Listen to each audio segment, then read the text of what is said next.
Oi, pessoal.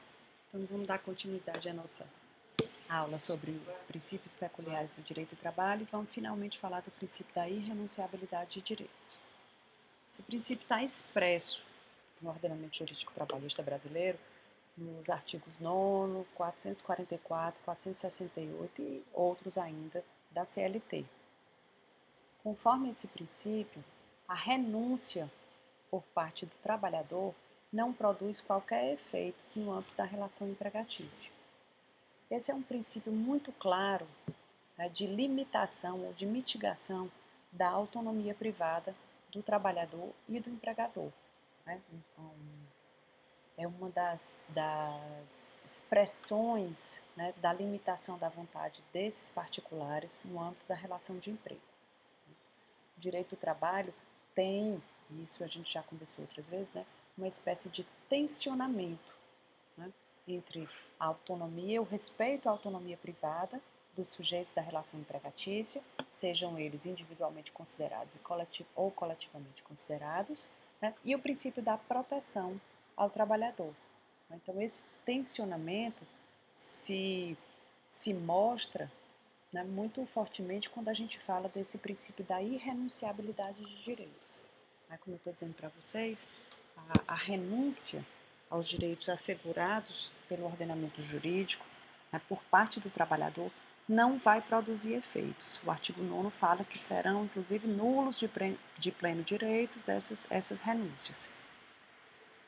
Em relação à aplicação desse princípio, nós temos vários argumentos. Os principais deles, a gente vai falar, resultam aí da imperatividade da legislação trabalhista. Né? Nós temos essa característica da imperatividade, do tipo, da qualidade das normas de direito do trabalho brasileiro. Elas não permitem, né, a disposição dos direitos por parte dos seus titulares, dos trabalhadores. Né? Essa indisponibilidade de direitos diz respeito à prevalência do interesse público, né, em boa parte ou em maior parte daquilo que é tutelado pelo direito do trabalho. Né? Quando a gente fala de garantias trabalhistas, a gente está falando em perspectiva individual, né, em relação ao trabalhador, mas a gente está falando prioritariamente das normas de saúde e segurança do trabalhador, de bem-estar, de respeito à dignidade da pessoa humana do trabalhador. E isso aí é elevado, vamos dizer assim, em relação ao interesse particular, ao interesse privado. Né? Então, as partes não podem dispor desses direitos que, além de conferirem vida digna ao trabalhador, conferem estabilidade social. Né? E por essa razão é que eles não podem ser individualmente renunciados. Um outro argumento muito importante que a gente pode falar em relação à aplicação do princípio da irrenunciabilidade de direitos é a presunção do vício de consentimento. Estamos falando, mais uma vez, de uma relação contratual. E essa relação contratual é uma relação assimétrica, como nós já consideramos muitas vezes. E nada mais razoável do que se imaginar. Se existe uma relação de hierarquia, de subordinação entre esses dois sujeitos, é possível que haja coação ou qualquer outro vício de consentimento que possa fazer, né, com que o trabalhador renuncie àquilo que já está assegurado pela legislação, pelas suas normas. Né? Então, a ideia da irrenunciabilidade dos direitos na perspectiva individual do trabalhador diz respeito a que, se essa renúncia for feita pelo trabalhador, ainda assim ela não produzirá seus efeitos. Mas, diferentemente, a gente precisa pensar na renúncia na perspectiva coletiva. Né? E esse é um assunto que está sempre em voga, vamos dizer assim, nas relações trabalhistas brasileiras. Né? Se a gente sabe que a renúncia operada pelo trabalhador individualmente não produz efeitos, a gente tem que pensar que a renúncia coletiva, ou seja, aquela renúncia operada por meio da representação sindical de trabalhadores, é permitida pela própria Constituição brasileira. Lá no artigo 7º, um dos incisos, fala que é permitida a redução de jornada e redução de salário, desde que feita por meio de acordo ou convenção coletiva. Então, seria possível ou é possível se renunciar salário e se renunciar jornada de trabalho, ou seja, reduzir jornada de trabalho para se reduzir salário, desde que isso seja feito mediante acordo ou convenção coletiva.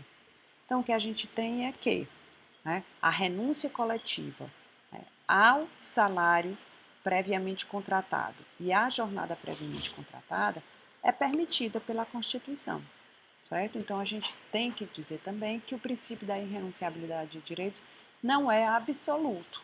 Ele sofre uma mitigação quando a gente está falando de renúncia coletiva. Mas aí tem uma questãozinha importante para a gente falar, bem atual, que é a questão das medidas provisórias dessa pandemia.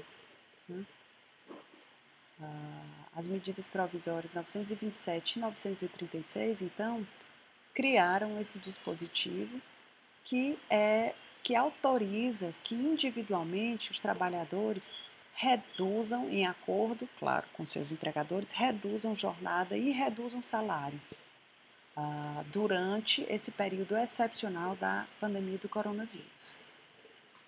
Esses artigos são claramente inconstitucionais, mas levada ao STF a apreciação da constitucionalidade desses dispositivos, o STF decidiu, diversamente do nosso entendimento, pela constitucionalidade e autorizou que esses acordos individuais sejam realizados, ou seja, acordos diretos entre trabalhador e empregador sejam realizados e que surtam efeitos. Então, agora, excepcionalmente nesse momento da pandemia, do coronavírus, o que a gente tem é que empregados podem renunciar ao salário anteriormente contratado e à jornada anteriormente contratada, tá certo?